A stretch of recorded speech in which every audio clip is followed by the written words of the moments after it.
Hey, What? you made it. You didn't expect me? No, not really. No, not really. Not today. Hey, you bloody made it. Hey. Look at this. What? Something. Wow. Look at that. You gonna sit? Yeah, Wow. you brought your chairs up here. How convenient. Yeah. How you like this this mountain? It's my favorite place, I think, in Punta Morales. Because you can see a 360 viewpoint. And it's fresh. Yeah, it's well. fresh. The only place here with a breeze. It's so quiet too. And it's just green as far as your eye can see. There's nothing. It's not green until you get to the ocean. You want some water?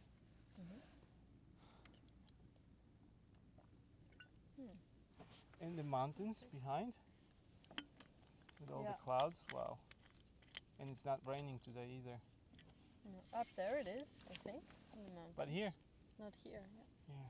but we're going into dry season, so. I want to talk to you about traveling. The whole reason why we're here, really. We traveled here. I came here, you came here. We traveled to these places. Yeah, why did we come here in the first place? Okay, I can say because in general I was interested in Costa Rica because of its environmental focus as a country. That I came here for nature, pretty much. I think I would say as one of the main reasons. It has mountains and it has the ocean, and I like both of them really a lot. And when your adventure with traveling started? I guess in high school. In high school? Yeah. Yeah, I remember you told me you did those trips to different countries with no supervision of No. someone. Yeah, we would travel in the holidays when we were 16, 17. To different countries? Or even 15, 16.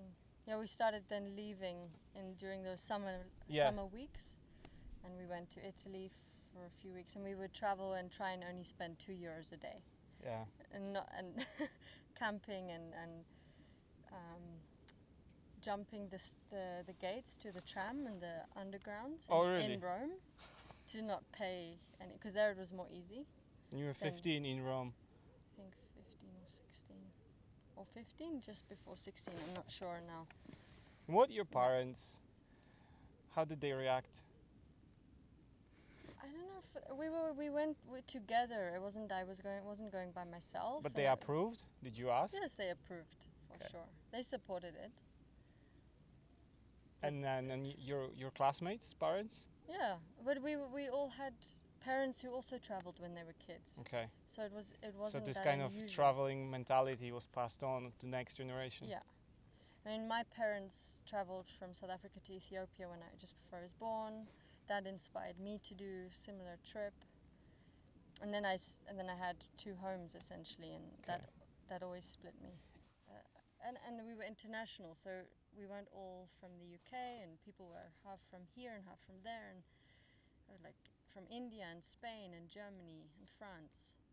At school? That was in my one class. Yeah, that's crazy. So already that diversity was there, and languages already from young age, and we had to learn 2 languages throughout school. Yeah. And so your first kind of excursions, they happened when you were 15, 16. You went to different countries of Europe. Yeah, and it was without parents, just for how long?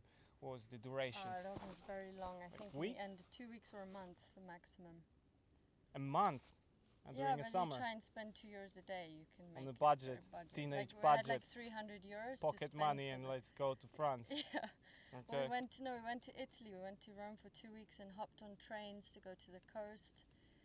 What did you learn? A lifetime experience back then. We were wandering around the city. We were teenagers. We weren't. Yeah. It wasn't super serious. I don't know. Maybe I got exposed to the reality of traveling a little bit, and you need a bit more finances than we thought we did. So after Shani, after your high school trips to Europe, what was your next big trip? Next big trip. That was when I got opportunity to go from Morocco to South Africa. Uh-huh. And because my parents did this trip, I was always thinking one day I will do that, or I will explore Africa more because I'm very attracted to the continent. And your parents, they traveled on the east coast? Yeah, from South Africa to Ethiopia. Okay. And they wanted to go to Egypt, but they couldn't get through the border in Sudan. Okay. So how old were you when this opportunity came? 19. 19. But by the time I went, I was 20. So you were 19, going 20. Yeah. Were you like excited about that? Of course, I worked my ass off for 3 months, working 3 jobs just to get enough, and I was really worried I wasn't going to get enough. Waitressing. And bar work. So I worked in a pub, in a tennis club, behind the bar, and I did work in another creperie, like a mobile creperie. So the idea was to travel with a truck. Yeah, it's an old Bedford 4x4 army truck, and all the back was taken out, and we had 2 benches on the side. There were 15 of us. There's a lot of people in small space. 2 drivers. Yeah. What year was that? 2016. 16. Okay. And you hopped on where? In Spain. So I flew to Malaga from England. Yeah. And I joined them there, and then we spent a few days walking around there, exploring, and then we got on the ferry to Morocco. Okay. And from then it was just, beautiful desert, incredibly colorful food and culture in Morocco, and then dry and nothing through Western Sahara, and there was some surfing there and on the. I remember you told me about this West empty coast. sandy beach. Was it in Western Sahara? No, this was in Angola. It was in Angola. But in Western Sahara it was pretty empty. There's hardly anyone living there. You can just imagine kind of white, glaring, rocky landscape. Yeah. A lot of sand, and there's nothing. And very little people as well. And the wind is cutting across. All our tents broke one night because of the wind. And we were camping on the cliff, and the sea was just there. So you would travel with this truck. How many people? I think we were 15 in total. 15 in total in one truck across West Africa, and just camp off the road. We camped most of the time. I remember in Nigeria once we stayed in a hotel because we were in a city and we didn't have anywhere to camp. But almost all the way we just camped in campsites or on the road. It just depended. So what was the biggest challenge during this trip for you? For me, being privileged white person that can just travel is a challenge. Also, like discomfort. Some sort of embarrassment. A bit. And when I look back at that now, I see also, and it wasn't a commercial overlanding across Africa, but still, you're a bunch of people from outside, and you're sitting in a truck, and you feel like you're observing. It's like being in a zoo kind of thing. Horrible feeling. But it wasn't that feeling all the time. It's just sometimes.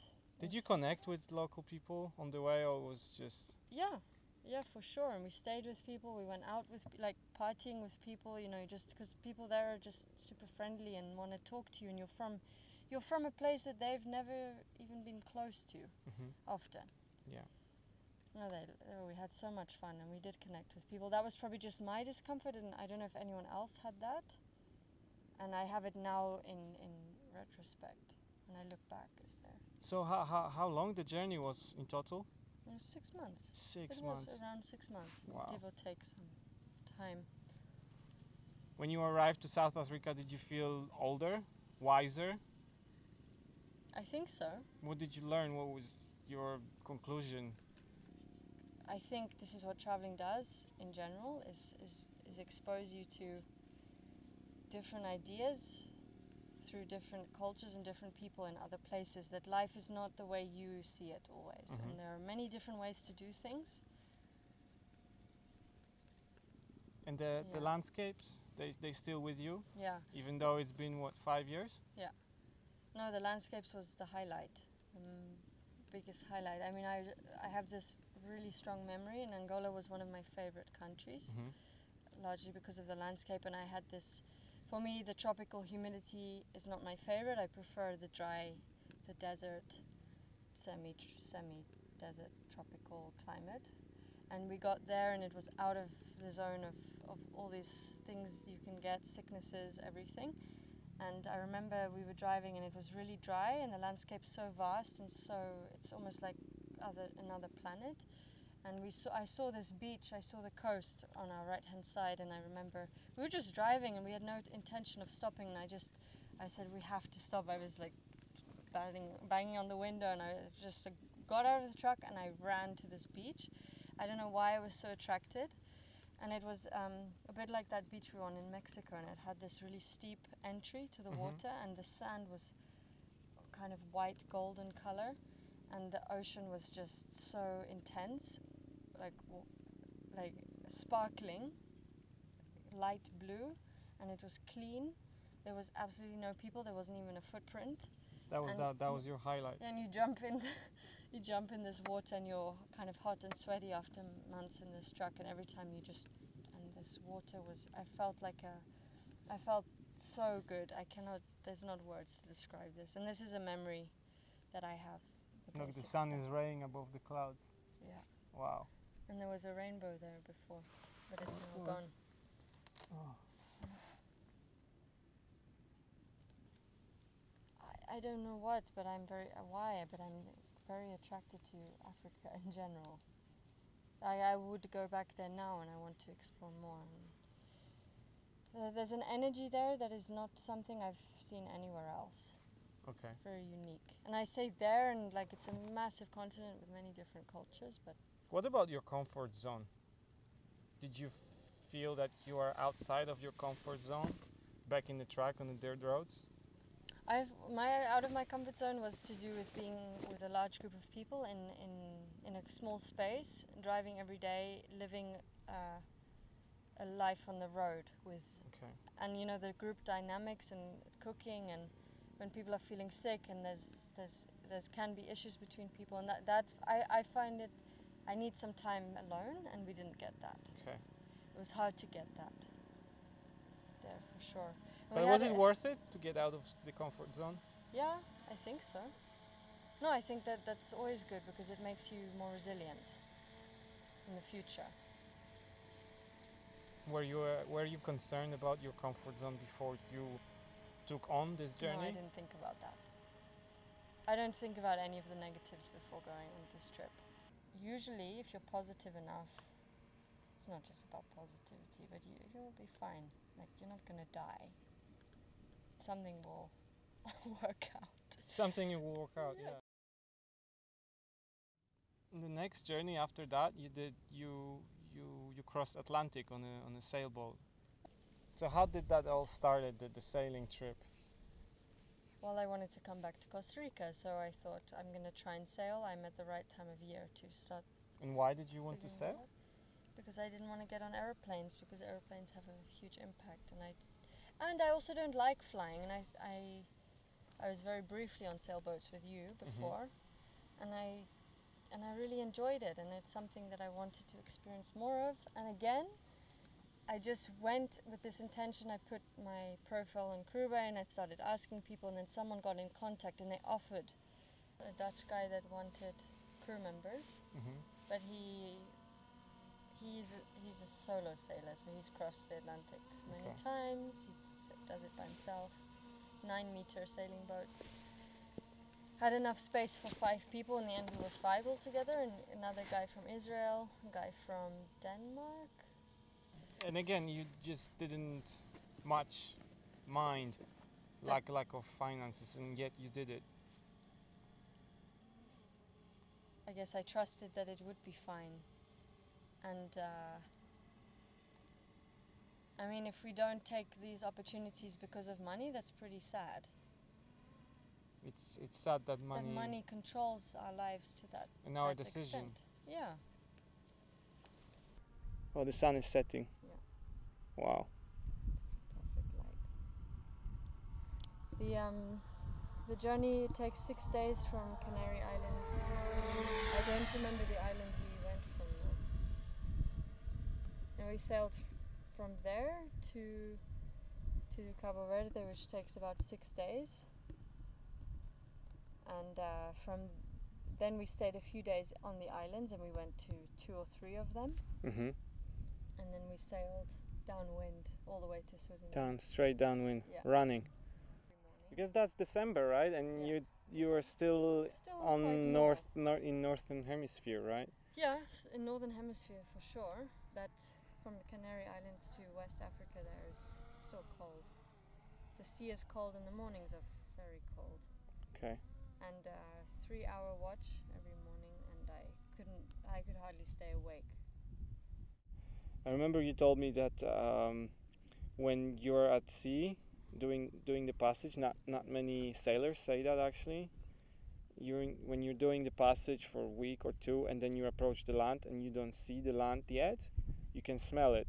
I remember you told me that you could. Yeah, no, I could smell the land before we were approaching, and you couldn't see it either. Mm. Right. So we had a beautiful sunset. Yes. With no tourists. With no fees. no fees. I really appreciate you coming here and sharing your story with me. I enjoy being up here always.